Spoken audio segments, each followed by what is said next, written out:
प्यारे बच्चों नमस्कार। इस वीडियो में हम बात करेंगे कक्षा 8 के मॉडल प्रश्न पत्र और विषय साइंस की। यह वीडियो 2022-23 के लिए बनाया गया है, जो बच्चे 8 क्लास का बोर्ड एग्ज़ाम देने वाले हैं उनके लिए।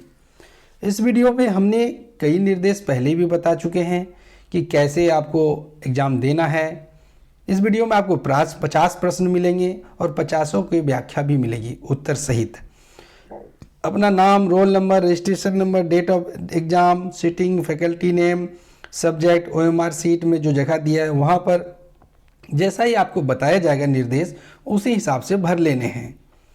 कुछ भी छोड़ने नहीं है। सारे प्रश्न बहुविकल्पीय हैं, यानी मल्टीपल चॉइस है।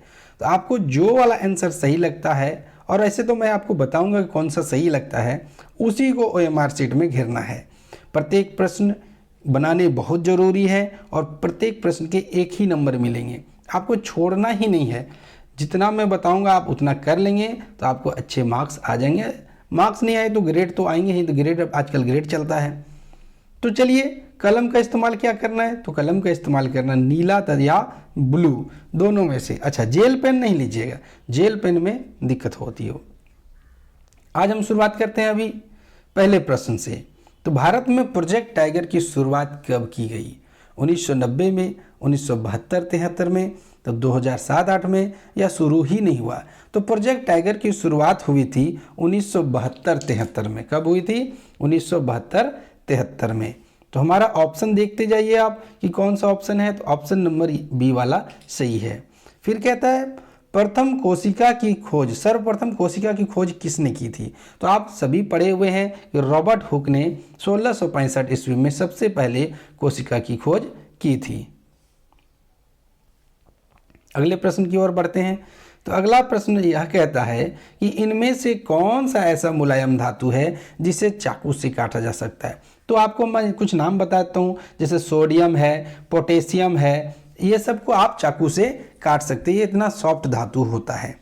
चौथा प्रश्न है कि निम्नलिखित में से कौन सी धातु जिसका विद्युत लेपन करने से किसी भी वस्तु की चमक बढ़ाई जा सकती है? तो विद्युत लेपन के लिए देखिए क्या क्या होता है। एक होता है विद्युत लेपन, दूसरा होता है यशद लेपन। तो यशद लेपन में जस्ते की परत चढ़ाई जाती है। किसकी चढ़ाई जाती है? यशद लेपन में जस्ते की परत चढ़ाई जाती है। जबकि क्या कह रहा है, विद्युत लेपन में क्रोमियम की परत चढ़ाई जाती है। किसकी परत चढ़ाई जाती है? क्रोमियम। आपने साइकिल की घंटी देखे होंगे, साइकिल का रिम देखा होगा, जो इतना चमकदार होता है वो किसकी वजह से होता है? वो क्रोमियम की वजह से होता है। चलिए अगले प्रश्न को देखते हैं। अगला प्रश्न ये कहता है संचरणीय रोगों का मुख्य कारक कौन है? यानी जो छुआछूत की बीमारी होती है ना, एक दूसरे से दूसरों में फैलता है, वो संचरण होता है। संचरण मतलब एक जगह से दूसरी जगह चला जाना। तो इसका सबसे बड़ा कारण है घरेलू मक्खी। क्या है? घरेलू मक्खी। वो जहाँ तहाँ बैठता, आकर के भोजन में बैठ जाता है, किसी के शरीर में बैठ जाता है और बीमारी फैलाता है। छठा प्रश्न है निम्न में से कौन सा जंतु जरायुज है? जरायुज का मतलब वैसा जंतु जो बच्चे को पैदा करे, उसे कहते हैं जरायुज। तो इनमें से देखिएगा कि मनुष्य जरायुज है। सातवां है कि शुष्क मौसम में बालों में कंघी करने पर वह बिखर जाता है, इसके लिए कौन सा बल उत्तरदायी है? तो यहाँ पर देखिए, आप कलम लीजिए या कंघी लीजिए, बालों में खूब चलाइए और कागज़ के टुकड़ों में सटाइएगा, तो वो एक स्थिर विद्युत बल उत्पन्न हो जाता है। क्या उत्पन्न हो जाता है? स्थिर विद्युत बल, और जिससे बाल बिखर जाते हैं, कंघी खड़े हो जाते हैं, है ना। तो ये स्थिर विद्युत बल है। आठवां प्रश्न है निम्नलिखित में से किस ईंधन का ऊष्मीयमान सबसे अधिक होता है? तो सबसे अधिक ऊष्मीयमान होता है हाइड्रोजन का। तो हाइड्रोजन तो यूज नहीं कर सकते, रॉकेट वगैरह में होता है, लेकिन घरेलू उपयोग में लाते हम LPG का। यहाँ आंसर होगा हाइड्रोजन। अगला प्रश्न है इनमें से कौन सा गुणसूत्र नर लिंग का निर्धारण करता है? ये अच्छा सवाल है। नर लिंग मतलब XY और मादा लिंग यानी XX। ये मादा है और ये है नर। तो नर क्या हो गया? यहाँ से हो गया नर। अगले प्रश्न की ओर बढ़ते हैं। अगला प्रश्न है मानव नेत्र में वस्तु का प्रतिबिंब किस भाग पर बनता है? तो मानव नेत्र पर बच्चों हमने अलग से वीडियो डाली हुई है। मानव नेत्र का रंग बिरंगा संसार जरूर देखें, अपने माता पिता को भी दिखाएं। तो ये है रेटिना। कहाँ पर बनता है? रेटिना, जिसे हम दृष्टि पटल भी कहते हैं। क्या कहते हैं? दृष्टि पटल। अगला है खरीफ फसल का उदाहरण है। खरीफ फसल जो वर्षा ऋतु में बोई जाती है फसलें, उसे कहते हैं खरीफ फसल। तो आप देख लीजिए कि धान जो है वो वर्षा ऋतु में बोई जाती है, तो धान क्या हो गया? धान हो गया खरीफ फसल। 12वां प्रश्न है सौर परिवार में कितने ग्रह हैं? तो सौर परिवार में पहले 9 ग्रह थे, अब प्लूटो को हटा दिया गया है, इसलिए सौर परिवार में कितने ग्रह हैं? 8 ग्रह हैं। सौर परिवार में कितने हैं? 8 ग्रह हैं। सौर मंडल पर भी हमने एक वीडियो डाला हुआ है, उसे भी जरूर देखें। आपके लिए हमने कई सारी वीडियो रखी हैं, आप देखिए, दोस्तों को शेयर करके दिखाइए, चैनल को सब्सक्राइब कीजिए और बेल आइकन को दबा ही लीजिएगा। 13वां प्रश्न देखते हैं। 13वां प्रश्न कहता है घर्षण हमेशा।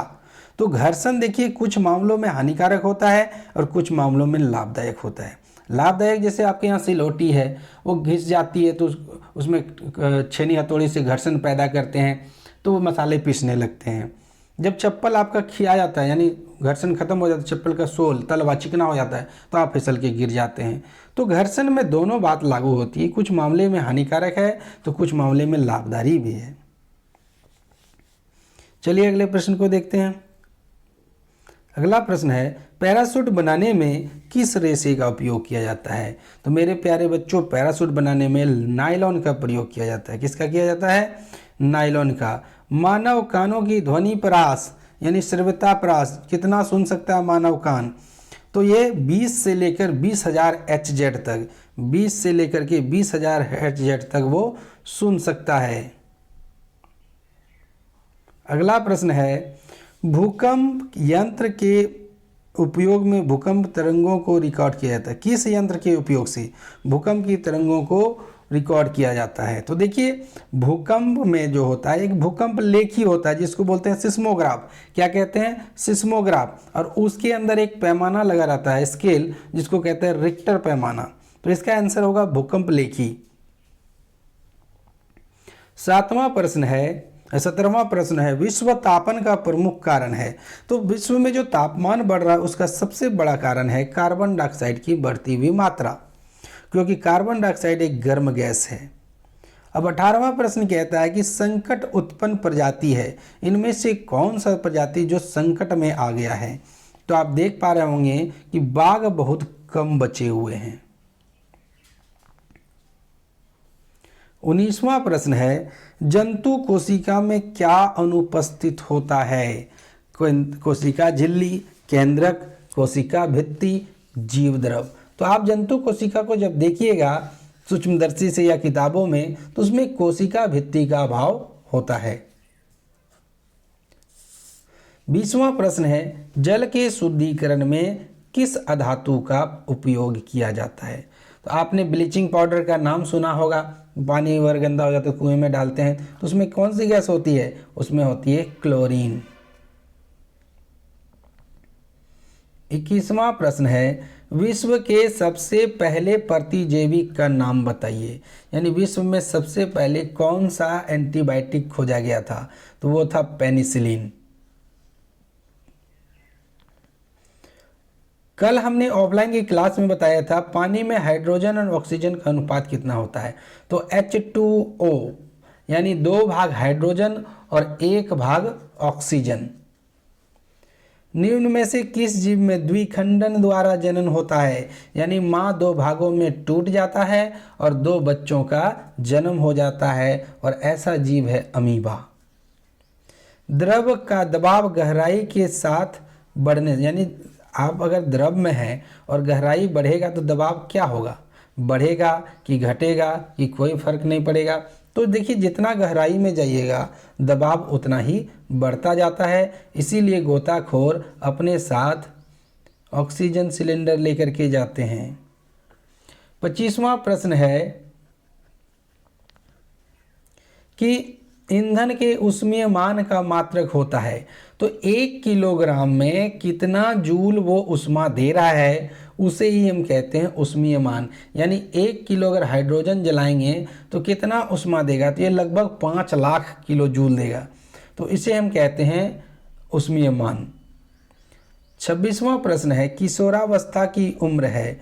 तो किशोरावस्था की उम्र है 11 से 19 वर्ष।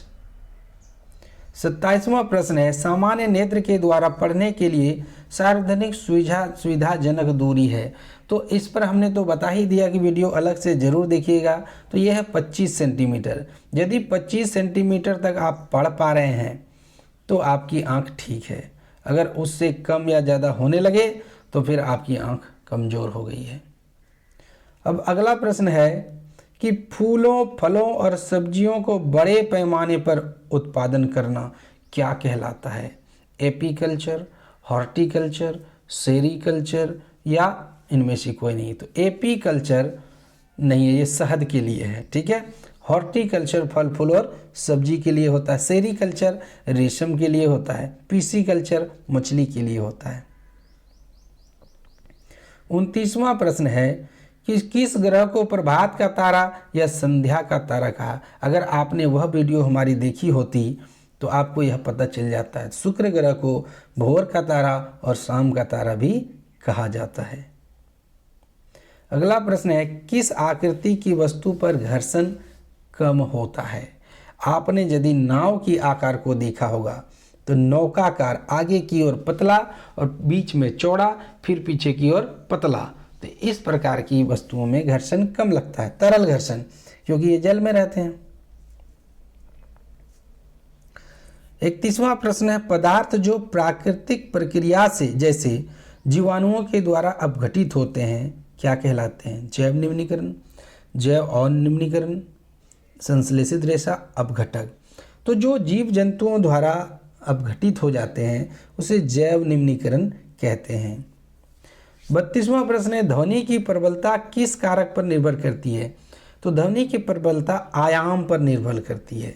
उसके तारत्व मतलब शोर तो होगा नहीं, तारत्व पर नहीं, आयाम पर निर्भर करती है।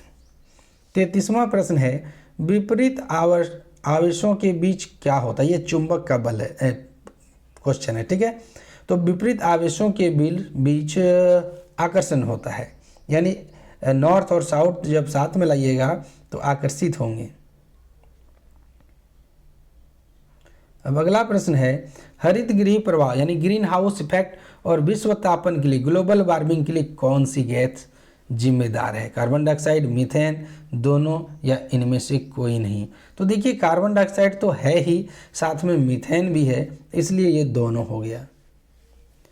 अब है अगला 35वां प्रश्न वह बुक जिसमें सभी संकट उत्पन्न प्रजातियों का रिकॉर्ड रखा जाता है, तो उसे कितना इजी सवाल है बताइए। इसे रेड डाटा बुक कहा जाता है। रेड यानी खतरे की निशान। 36वां प्रश्न है निम्न में से कौन सा पदार्थ जीवाश्म ईंधन है? सौर ऊर्जा नहीं, परमाणु नहीं, जल नहीं, कोयला, क्योंकि ये जीवाश्म से बना होता है। तो 36 हो गए कंप्लीट और बचे हैं कितने? 14। अगला प्रश्न है कि कोशिका में कोशिका द्रव्य के बीच के खाली स्थान को क्या कहते हैं? अब नाम से ही आप देख लीजिए, खाली स्थान यानी रिक्तिका, रिक्त स्थान भी बोलते हैं हम लोग कभी कभी। कौन सी धातु कमरे के तापमान पर भी वायु के साथ अभिक्रिया करती है? श्वेत फास्फोरस, लाल फास्फोरस, सोडियम, पारा। कमरे के तापमान, तो ये सफ़ेद फास्फोरस है। जैसे ही निकालिएगा कमरे का तापमान लगभग 30 डिग्री होता है, ऑटोमेटिक इसमें आग लग जाएगा। ये फास्फोरस वगैरह हड्डी में पाया जाता है।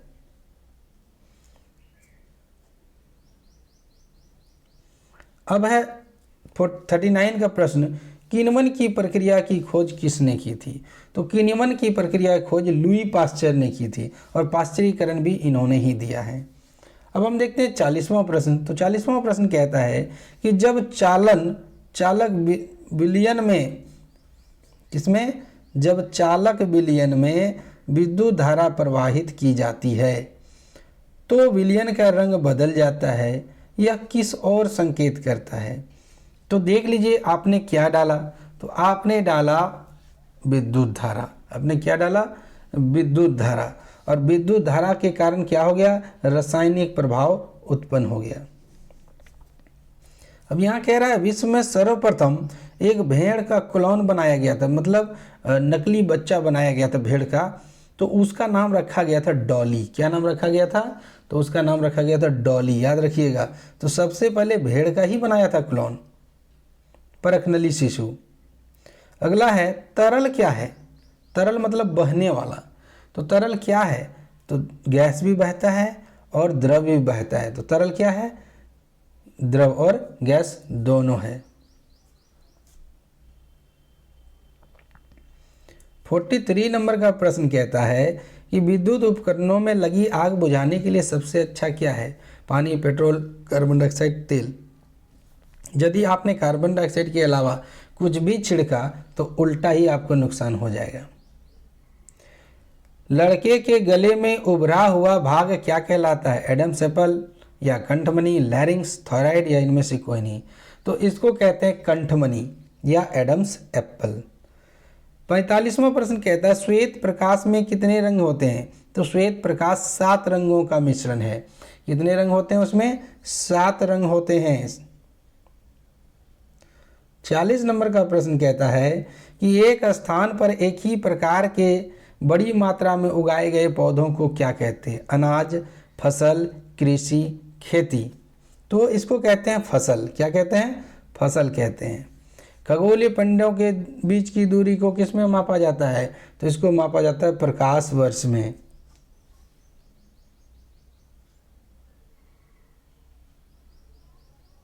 अब है घर्षण चिकने सतहों की अपेक्षा रुखड़े सतहों पर अधिक होता है। जितना खुरदरा होगा उतना ज़्यादा घर्षण होगा। निम्न में से कौन प्राकृतिक बहुलक है, पॉलिएस्टर, सेलुलोज, एक्रिलिक, नायलॉन। तो सेलुलोज को छोड़ करके बाद बाकी क्या है, मानव निर्मित है। तो सेलुलोज है प्राकृतिक, यानी अनाजों के भूसे, उसमें सेलुलोज पाया जाता है। अब इस वीडियो का फिर आखिरी सवाल आ गया, जो ध्वनि सुनने में अप्रिय लगे तो उसको हम क्या कहेंगे, उसको हम कहेंगे शोर। क्या कहते हैं, शोर, हल्ला गुल्ला कहते हैं ना। तो बच्चों हमें कमेंट करके बताओ कि आज का वीडियो तुम्हें कैसा लगा। अपने दोस्तों में ज़्यादा से ज़्यादा शेयर करो। अगर चैनल को सब्सक्राइब नहीं किया तो कर लो, दूसरों से भी करवाओ और उन्हें कहो कि ये वीडियो देखें और